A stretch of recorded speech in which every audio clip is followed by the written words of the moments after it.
A Cavallino Treporti, Roberta Nesto, avvocato, 59 anni, a essere riconfermata sindaco con la lista moderata di centrodestra Patto Civico Cavallino Treporti, sfidata da Giacomo Lazzarini con la lista Cantieri di Comunità.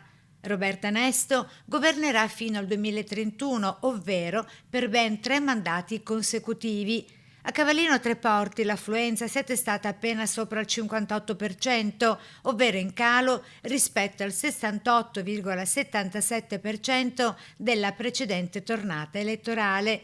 Questa vittoria rappresenta una grande responsabilità, prima ancora che un risultato politico, ha detto l'Anesto.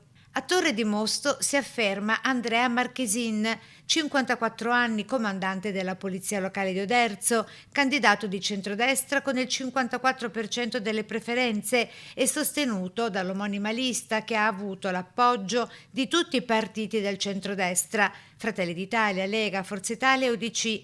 La sua sfidante, Elisa Rossetti, 49 anni, sostenuta dalla lista civica trasversale Insieme si può, si è fermata al 45,97%, pari a 1159 voti. I risultati confermano gli esiti attesi nei 2 comuni del litorale e della Bassa Veneziana, con un quadro politico che resta sostanzialmente stabile.